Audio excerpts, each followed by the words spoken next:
Hello and welcome to the Gooner Talk. Back again with you guys for another episode of what is the Arsenal News Show. Join you every morning at 8 a.m. UK time.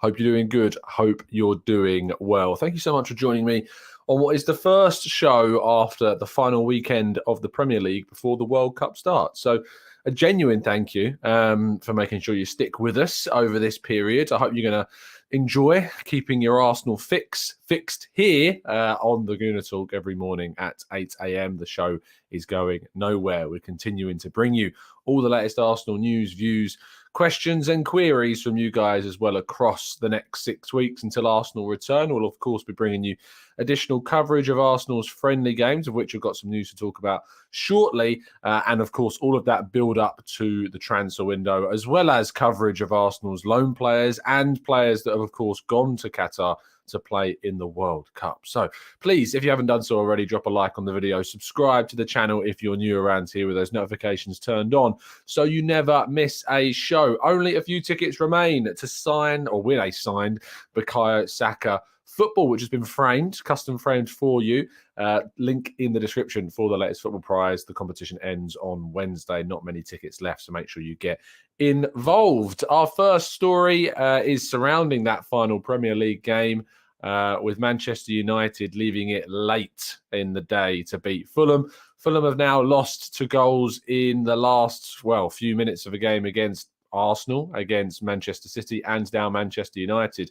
It was the young Garnacho that managed to get the last goal, and Bernd Leno, who's been in goal for all 3 of those late consolations, unfortunately.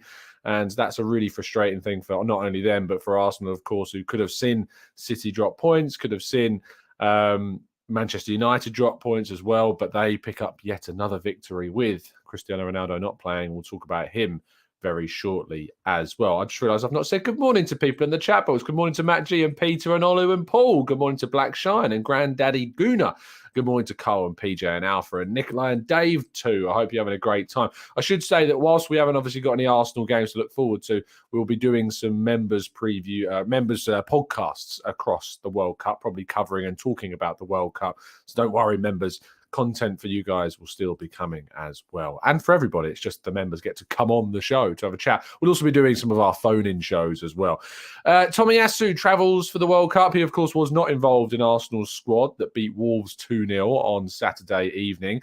One of the big reasons for that is because he's already been given clearance to leave to join up with his national side ahead of the World Cup, which kicks off, of course, this Friday. Yeah, very, very quickly is the World Cup coming around until it kicks off. So strap in. It's going to be an intriguing tournament, I'm sure, full of ups and downs and some really nervy moments, I think, for Arsenal fans regarding the fitness of some of their players. But Tomiyasu is said to be training and trying to get ready to return to full fitness for Japan's first game of the World Cup. Tyreece John-Jules has unfortunately suffered an injury whilst away with Ipswich. Now, John-Jules has suffered a continuing run of injuries whilst away on loan at a number of different clubs. This is unfortunately a big, big blow for him. Things were going quite well for him at Ipswich. He was doing okay. Nowhere near the kind of levels that's ever going to see him, I think, get a future at Arsenal. However, we want him to do well. We really do wish him the best and fastest and swiftest recovery from this latest problem. But it does seem now a matter of time until Tyreece John-Jules' tenure at Arsenal as a player that's just been sent upon loan, does indeed come to an end. Charlie Patino got a fantastic assist in Blackpool's unfortunate defeat after they received a red card just 17 minutes into the game.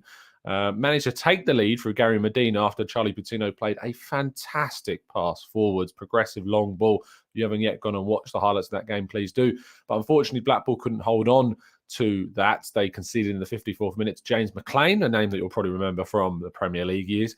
And Curtis Tilt scored in the 88th minute to concede Blackpool to victory. The defeat leaves Blackpool down in 23rd place in the Championship and very much in danger of a potential relegation. However, what I would say is that there is just 1 point separating them from 21st placed West Brom and just 2 points separating them from 18th placed Bristol City and 3 points from 17th placed Stoke. It's very close down the bottom of the table. In fact, there's just 7 points between Blackpool in 23rd and Reading in 12th place with 29 points. So very close indeed. And Blackpool are going to need to rely on Charlie Patino to get themselves out of that problem. Nuno Tavares missed one of the worst misses you may ever see. However, he had his blushes spared thanks to Sead Kolasinac, of all people, popping up in the 98th minute to give Marseille a 3-2 win away at Monaco. Goals from Alexis Sanchez and Jordan Veretout saw a third ex-Premier League player in Kolasinac score in the 98th minute to give Marseille their victory. Very impressive that Marseille are having this season that they're having. But if you haven't seen Nuno Tavares' miss, it is quite the bad one. Cross comes in from the right-hand side at pace across the box. All he has to do is tap it in, keep it in control, and he skies it over the bar. Unfortunate. It would have been his fourth goal of the season, but he'll have to make do just celebrating the 3 points and trying to get his next opportunity on target when Liga resumes, of course, after the World Cup. Now, Arsenal have apparently, reportedly, agreed to play a behind-closed-doors friendly against Watford on the 28th of November. Location has not been 100% confirmed, although I imagine it will probably be at London Colney. Of course, Arsenal and Watford share a strong relationship considering their training grounds are back-to-back. Watford took over Arsenal's previous training ground before they built London Colney and moved over. So Arsenal and Watford typically find themselves playing against each other in these kind of annual friendlies. It's becoming a regular thing to get players up to fitness, give them opportunities to play. And a lot of Arsenal players will, of course, still be at home and available to play in this game. Giving you a quick run through of the players that we're expecting to still be at the club. Of course, Carl Hein will be there with Ramsdale and Turner both going off to the World Cup. Kieran Tierney, Gabriel Magalhaes. We've got Rob Holding, Cedric Suarez, Alexander Zinchenko will still all be there. We've also got Martin Odegaard, Emil Smith-Rowe, Fabio Vieira, Albert Sambi Lokonga, and Mohamed El Neni from the midfielders will be there. And from our forwards, Eddie Nketiah, Reece Nelson and Marquinhos will, of course, still be at Arsenal and developing and training and trying to up their abilities ahead of a potential Premier League return. Eddie Nketiah is the one I think to watch, as I think that with Brazil potentially getting as far as feasibly possible in the tournament, we may see Eddie Nketiah start Arsenal's potential first Premier League game back, depending on how long they're going to give the likes of Gabriel Jesus rest. That said, if Gabriel Jesus doesn't start, which he isn't, I don't think, expected to, they may just want to start him immediately when he comes back. However, that is a potential thing about one to watch. Moving forwards, Arsene Wenger he always has to do his interviews and answer questions on beIN Sports, but asked about Arsenal's potential title challenge. He says, personally, I would put Arsenal just behind City. Arsenal are the second best team to have a good chance to win the Premier League because Man City at some stage will focus highly on the Champions League. I think Arsenal and City are the best challengers, and I think we don't know about Liverpool, but they are already so far behind Arsenal and Man City. It is a mountain to climb. And Chelsea as well do not look consistent at the moment, and they have not found the confidence to contend to win the league. So yes, even our former manager, Mr. Arsene Wenger, backing Arsenal as potential title challengers, which is obviously very, very positive to see. Now, in what has been one of the... this is obviously a massive story in terms of a Manchester United side of things, much, much less so regarding Arsenal. However, Arsenal were talked about by Cristiano Ronaldo in what is one of the craziest interviews I've ever seen whilst the player still remains at their club. However, Ronaldo has said, since Sir Alex Ferguson left, I saw no evolution in the club, but you have some things inside that don't help us reach the top level as City, Liverpool, and even now Arsenal. Now, this was a small part of a larger interview in which he sat down with some journalist to talk about his kind of situation at Manchester United, in which he talked about a lack of respect for Erik ten Hag because Erik ten Hag doesn't have apparently respect for him. He also talked at length about the fact that Ralf Rangnick wasn't a coach.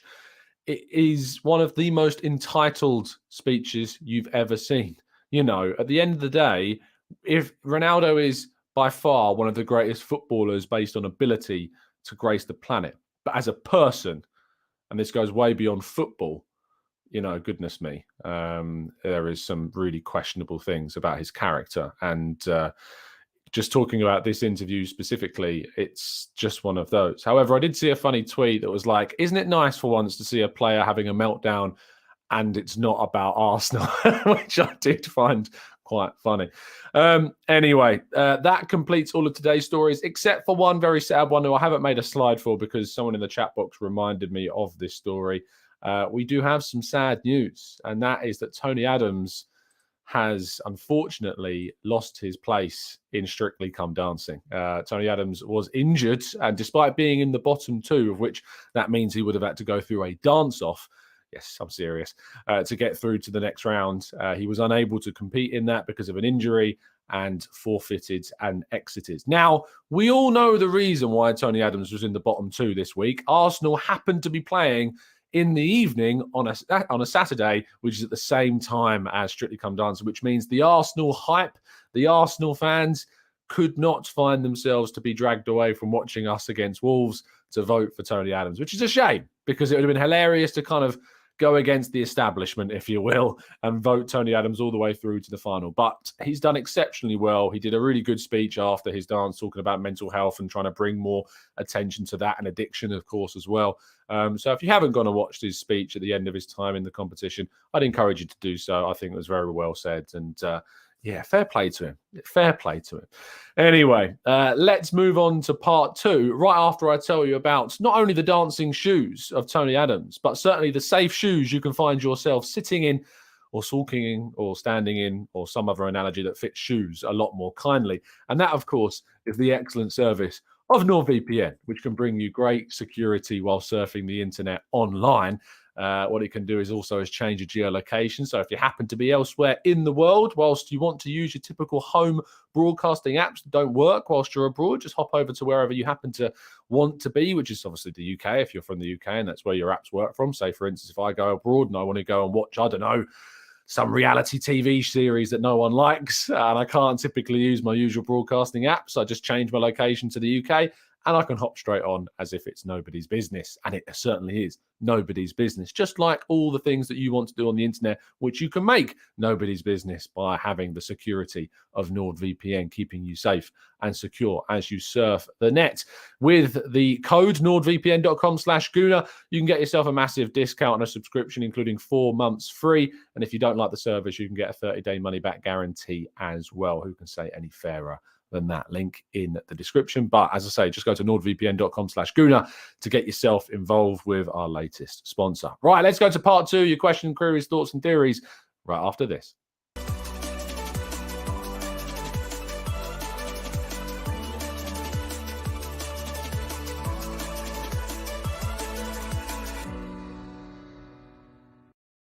Okay, let's go to part two and the questions. First of all, thank you. There's nearly 700 of you tuning in on a Monday morning. Of course, the first show after the Premier League finishes. That means a hell of a lot to me. So thank you so much for everybody that is doing that.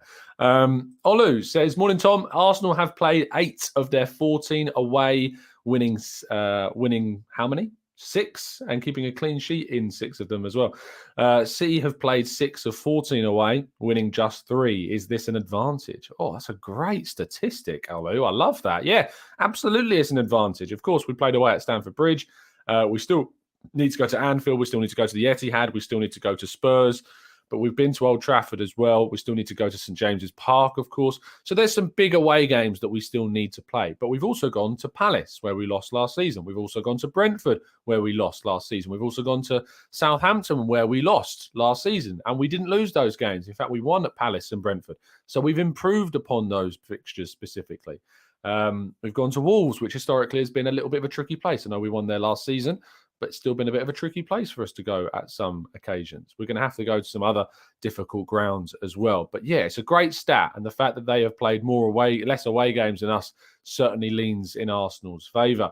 Amira says, do the Arsenal feel-good stories ever bring a tear to your eye? Xhaka's redemption arc, Martinelli wanting to stay forever, Martin Odegaard thriving now he's finally found a place to call home. I wouldn't say they've brought a tear to my eye, Amira. And to be honest, I'm a bit of a stone when it comes to emotion. Yeah, you know, I very much have appreciated the emotive side of those stories, specifically Granit Xhaka. You know, When watching the Amazon documentary, he talked about, when we followed him into his home and he was talking to his wife and about the abuse that he suffered. And I'm sure that there are people who watch this, who watch this show that have criticised, potentially in a past life, even sent unfortunate abuse to Granit Xhaka and have realised now that that was the wrong thing to do, and that's fine. If you sent abusive messages in the past, obviously that's not the right thing to do. But we're very much all about being able to change who you are here and not cancelling people. So if you ever in the past regret maybe some of the messages or comments or tweets that you left, but now recognise how that was wrong, and that also that we've now seen Xhaka turn around his career, fair play to you and more power to you indeed. Wilson says, how many players do Arsenal need to bring for January and why? For me, realistically, I think Arsenal are going to be looking at 2. How many do they need? Well, is there really a number that you couldn't put on it? If Arsenal can move on a significant number of players in January, which won't happen, you'd look at potentially bringing in more. But I think 2 players are going to be key, and that for me is the midfield and one of those versatile forwards that we talk about quite often. Let's go to Igbo, who says, I asked yesterday if signing Facundo and Danilo in January would help the team compete. Well, I mean, Facundo in terms of competition, I don't know. Obviously, he's got a certain level of quality that I don't know how it would transition to the Premier League.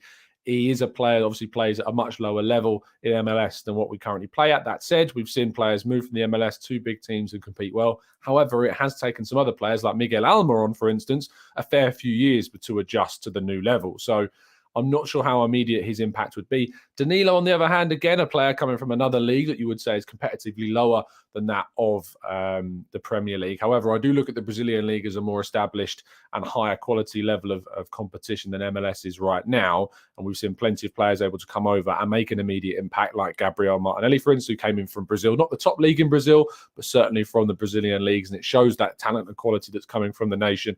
I think that Danilo would be able to show certainly a strong level of competition and competitiveness in the midfield. So, yeah, I think they would be able to help the team.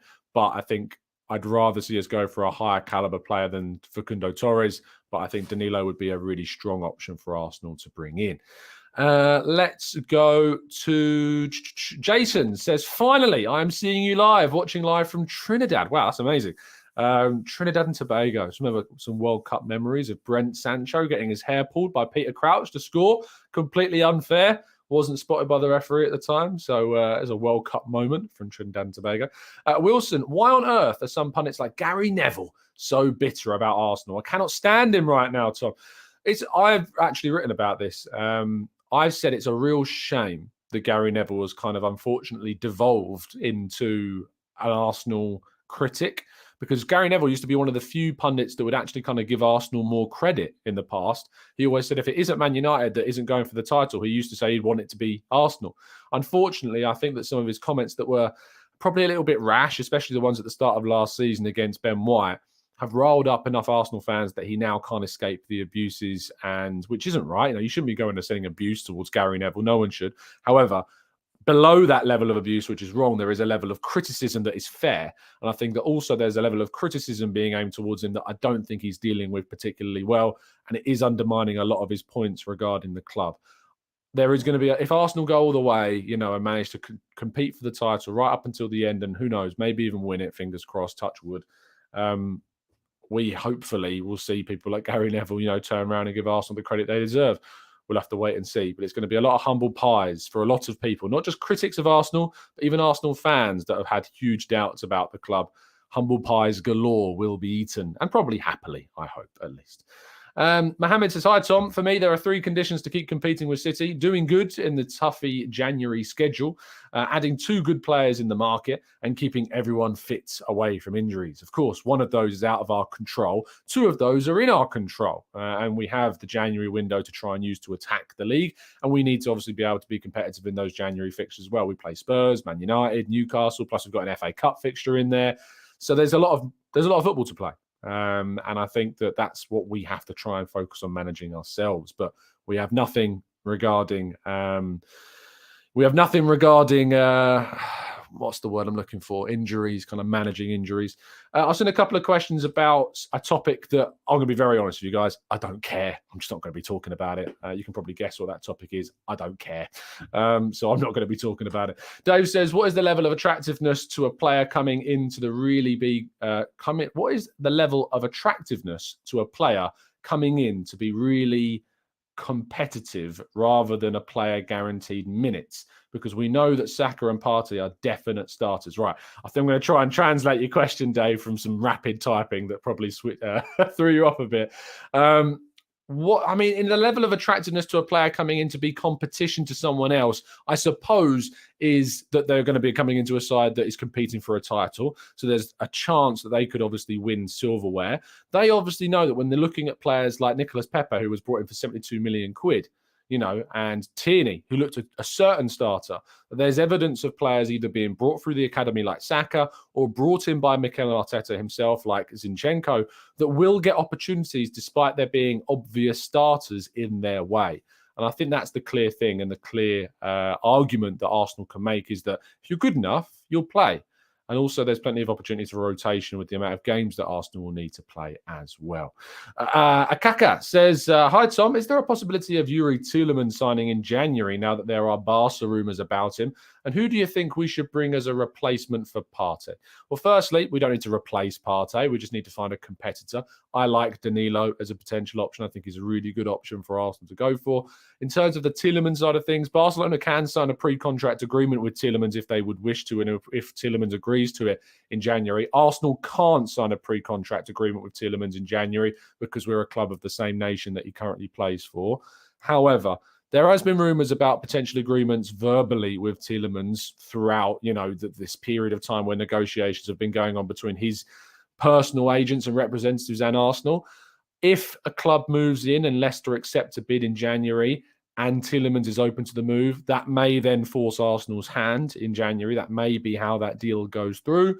But my expectation is that he will probably wait until the end of the season, get a free move, big signing on fee, very decent wages. It suits him more to do that than it does making a move in January. But we'll have to wait and see what happens.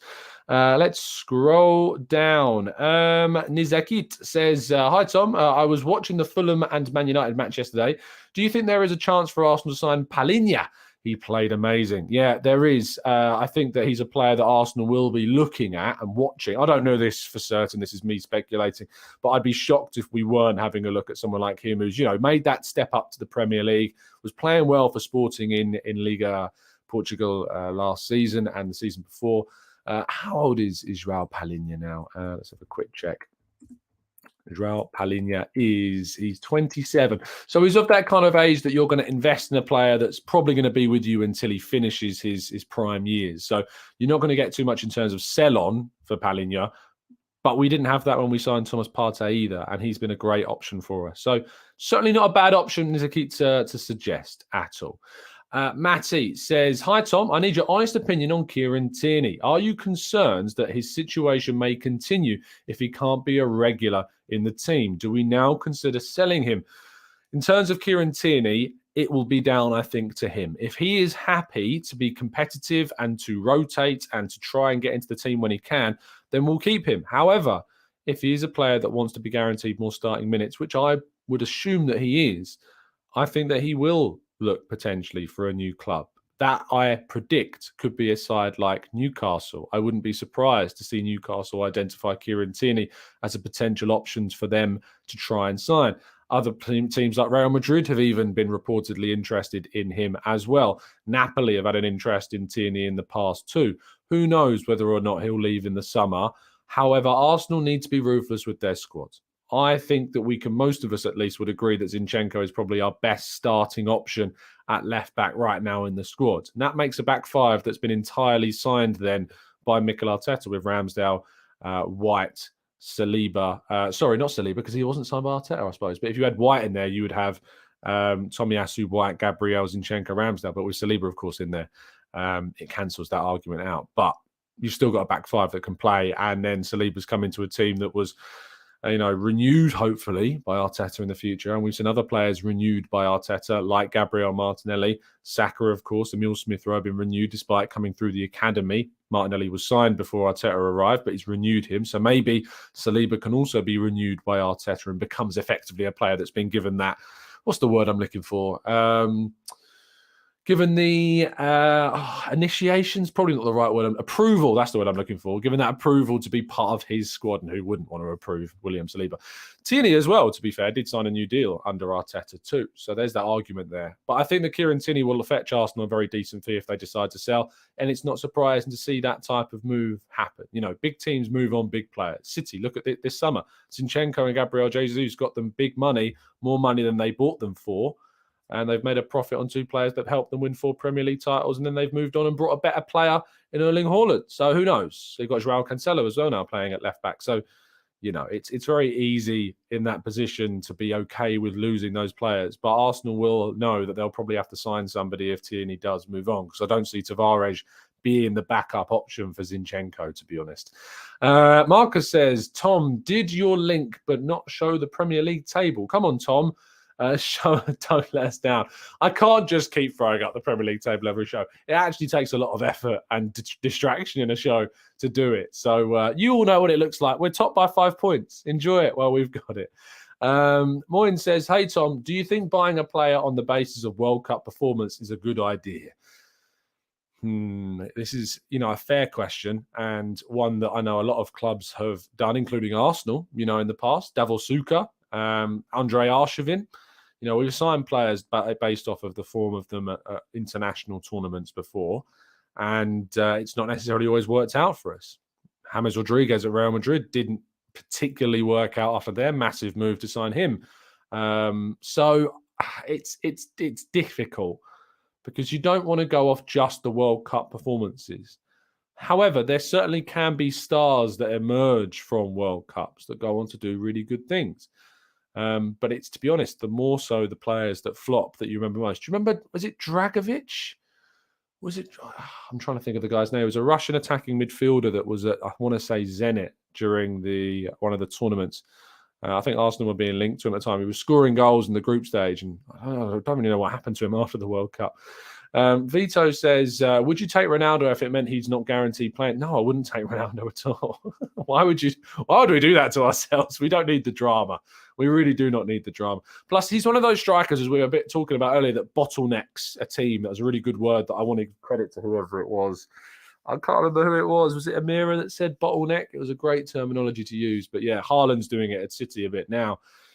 I don't really want that. I love Jesus because he's so collaborative with the players that we've got. And that's the big benefit of having someone like him. Raf says, I just hope the World Cup allows us to negotiate and compete or complete deals early. Danilo, because of their season schedule, it makes sense to do a January deal and get it done. Same with the potential signings of Lindstrom and Mudryk. Yeah, that's a fair shout, Raf. I think the World Cup existing where it is will allow Arsenal and Edu more time to negotiate. That is only going to be for players that aren't at the World Cup, though. Players that are at the World Cup are going to be very, very difficult to negotiate for. But Mudryk, for instance, who isn't there, Lindstrom is there with Denmark. So if there was ever a deal potentially moving for him, that would have to wait until Denmark were, of course, eliminated, which could happen in the group stage. But I would back them to go through the group. Danilo, of course, isn't there, so he would be an easier deal to get done. Let's go to Henke Ho, who says, morning, Tom. Maybe a weird question, but as a journalist and an Arsenal fan, when you are off duty, do you have a time plan for when you are off the clock? Yes. I'm working today on what is usually a 10-6 shift. However, on a match day, it's very different. If I'm working the game from home, I usually start 4 hours before kickoff and end 4 hours after kickoff, so 2 hours after full time, effectively. But you always kind of have to be aware of things. You're always kind of being aware of what's going on in the world of Arsenal. So it's, whilst you are certainly not working beyond your 8 hours that you're expected to, it's and obviously I do the channel as well, so that's an additional thing on top of it. So you're kind of always working in a way, but I do try and have moments where I'm not looking at my phone and I am just with the other half and enjoying some chill and downtime. either chucking on the Xbox for a bit as well can help sometimes. But yeah, I do struggle. The big thing I'm struggling with at the moment, I'm very open and honest with all of you and you guys with stuff like this. The thing I'm struggling with at the moment is water. I feel I'm not drinking enough water. So I've ordered myself one of those 2-litre water bottles with a straw in to just have with me all the time, because I just feel like I'm not drinking enough, and that leads to getting headaches and stuff like that. So yeah, that's the main problem for me. The challenge that I'm having right now is drinking water as much as possible, which is thank you, David, who's reminded me. Alan Zhagoev was the Russian player. Thank you so much for reminding me. That is exactly who I was thinking of. Ronald says, thoughts on getting Nkunku or Endrick if Chelsea don't get top 4? They look like a troubled project that's struggling. Yes, Nkunku was said to have already agreed a potential deal with Chelsea, even completed a secret medical, as was reported. However, deal isn't signed or done, so if he is indeed wanting Champions League football and Chelsea can't make that happen, he may intend to then choose somewhere else to go. Could that be Arsenal? Maybe. Endrick, slightly different, very young player, won't be looking at Chelsea where they are right now. He'll be looking at the potential projects that could come from wherever he chooses to move. But Arsenal, as far as I'm aware, have indeed sent scouts to Brazil to watch Endrick play. So maybe it'll be Endrick and Danilo ending up at Arsenal in the future. Let's go to Neil, who says, relax, people, because Mikel is building a squad of quality, which means that we will have multiple options. Doesn't mean players like Tierney will be sold. City have players that miss games as well. Absolutely, they do.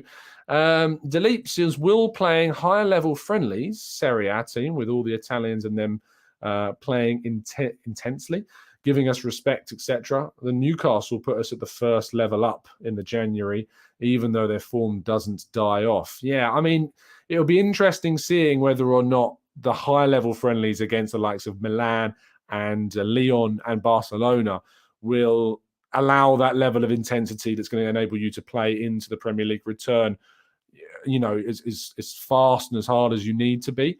That Newcastle game that we've got early on in January, and we've got West Ham, of course, and Brighton, which are two fixtures that you wouldn't say are necessarily easy in any way, even though Brighton lost to Aston Villa at home, and West Ham have not had the best start to the season either. There's still games that we need to give our full to. We need to make sure that we're going into those with an intensity that is off the back of some friendlies, but players will be returning to Arsenal having not played in those friendlies and probably be expected to start. So it's impossible to know, but I think it's good that the club are implementing friendlies so that we can then build up that momentum still, not be waiting around for 6 weeks or not just training for a certain number of weeks. I think what we're trying to do is ultimately for the benefit of us and our form, and it is going to be the better thing for the club to be able to do. Football Focus says, who's your choice, Tom? Gakpo or Mudryk? It's a great question, and I honestly would be very happy with either. I find myself going back and forth between the two day by day. I see the benefits of the goal-scoring abilities of Gakpo, but I see the potential and the pace and the speed and the technical ability of Mudryk as well. I would be happy with either, but I maybe would lean slightly towards Mudryk, weirdly, even though I feel that Gakpo is more versatile to play as a centre-forward. Maybe I prefer that. I can't pick Football Focused. I'm sorry. I'm going to have to sit on the fence and annoy you. I'd be happy with either, honestly. Tom, is Lokonga's time up? Not in the squad on Saturday. Love the show, mate, from Derek. Thank you, Derek. In terms of Lokonga's time, I think that he needs a loan next season. I think that will determine his potential future. Send him on loan next season, maybe to Marseille. Who knows? We have a good relationship with them. And let's see what he can do. But I don't want to end his Arsenal career here and now, sitting in November of 2022. I think there's a long time potentially left for Lokonga, but he needs more regular minutes. And I think a loan would be the right step forwards. In the summer, he had absolutely no intention of leaving the club. I heard from people very close to the player that he had absolutely no intention and he wanted to remain at Arsenal and he was focused on Arsenal. That might come back to bite him a bit, but we'll see. Moyne says, hey, Tom, unusual question again. Do you know when we'll have the Arsenal away jersey back in stock? I've been waiting too long for that one. I don't, unfortunately. I think your best bet is to, walk into your local JD Sports or, I suppose if you're not in the UK, then you won't be able to do that. But wherever your local kind of athletics shops are and look for them there. That's the only way I can think to get hold of one as soon as possible. Very difficult. They're very popular for obvious reasons because they're very, very nice. So, yeah, but it's very, very tricky indeed to try and find one. But I'm sure they'll be making more. They won't want to miss out on losing potential more merchandising, that's for sure. And you want to think they'd stock them up by Christmas. That would be what you would think that they would want to do as well. Isoa says, what made Newcastle a lucrative club all of a sudden that Arsenal did not have in the past 6 years without Europe? One, of course, is the massive potential of wages that they can pay to players. Arsenal have never been able to offer that to players of a level that you wouldn't expect it to pay. So Bruno Guimaraes, for example, I can't see Arsenal paying him the amount that Newcastle offered to pay him coming off the back of his move from Lyon. I just can't see that. So the attraction of wages is certainly there. They have this intention that they're kind of saying that they're going to go off and get into European football and, of course, try and compete for the big honours as well in the near to long-term future. And I think that when you see Newcastle sitting where they are in the league already, that is obviously going to give them and any of their targets the encouragement they're going to make good on that promise as well. So that's why, whereas Arsenal didn't necessarily have that same level because they could never guarantee in terms of competition. They had a bit of a reputation for getting stuck in one position and not moving forwards. They then moved backwards, and thankfully we're starting to see a significant upturn as well. So that's why there's been a difference, but it's a frustrating one. Arsenal are going to have to compete with a new beast in the Premier League, unfortunately, and not a particularly nice one. Anyway, thank you so much for tuning in. I've gone over a little bit, but there's nearly 1,000 of you watching, which, as I say, for the first show of our World Cup series covering Arsenal's news means a hell of a lot. So thank you so much to everybody that has tuned in and listened and dropped a like and subscribed. Thank you for all of your time. Really, really appreciate it. I will see you this evening, of course, on the Arsenal Lounge for our usual Monday night podcast. I'll also see you a little bit later on this morning over on the Arsenal Way. We'll be doing a show over there at 10 a.m. as well. And other than that, I'll see you tomorrow morning, rounding up all the latest Arsenal news and views, questions and queries galore, I'm sure. Thank you, and I'll see you again very, very soon. And as always, up the Arsenal.